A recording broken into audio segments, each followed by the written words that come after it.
Et bien maintenant, il va falloir compter avec la nouvelle Kia Rio. Ah oui, parce que la concurrence est féroce sur ce marché. Mais la Rio a de sérieux atouts, une bonne gueule, un prix serré, une garantie 7 ans. Alors va-t-elle faire de l'ombre aux Françaises? Jérôme, vous êtes parti l'essayer au Portugal.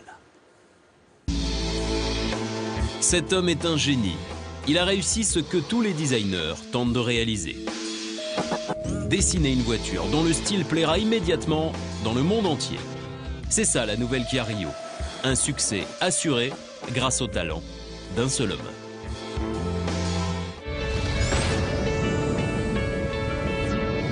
Il y a moins de 5 ans, Kia fabriquait des modèles conventionnels banals. Mais depuis la venue de Peter Schreier au style, le constructeur coréen fait tourner les têtes. La Venga, la Picanto, le Sportage et maintenant la Rio. Tous ces modèles ont révolutionné la marque, Kia progresse désormais de 20% par an. Le design est très important. C'est la principale raison d'achat. Les gens achètent de l'émotion. C'est pour ça que le design est essentiel. En termes de design, la Rio est la plus réussie du segment. Le segment le plus important en France, le deuxième en Europe. La Rio va se battre contre la Reine, Renault Clio, la Volkswagen Polo ou la Peugeot 207, des stars installées malgré des styles beaucoup plus classiques. Elle a une ligne plongeante, une ligne sportive. C'est d'ailleurs sa principale qualité, son design. Elle a un look très sportif, très bas, très affirmé. C'est l'une des plus basses de la catégorie. Elle a presque une ligne de coupé derrière. Conséquence, si la ligne est coupée, c'est un peu plus difficile de s'installer à l'arrière. Il faut faire attention, surtout à la tête quand vous vous installez. Autre conséquence, le coffre qui n'est pas l'un des plus grands de la catégorie si on compare à une Clio, une 207 ou une Polo.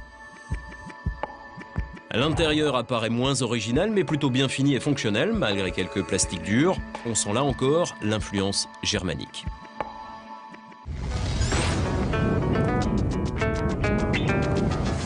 Une voiture de 4 mètres est plus qu'une simple citadine. Comme ses concurrentes, elle doit être polyvalente, savoir faire de la route.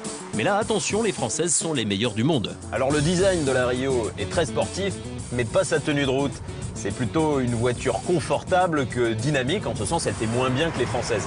Mais rassurez-vous, c'est pas une voiture dangereuse. Au contraire, l'électronique veille. Si vous allez un peu trop vite dans un virage, comme ici, l'ESP vous remet en ligne. L'ESP, c'est le système anti-sortie de route et il est de série dès l'entrée de gamme. Ça, c'est mieux que les Françaises. ESP dès l'entrée de gamme et bien sûr tous les équipements nécessaires au freinage d'urgence.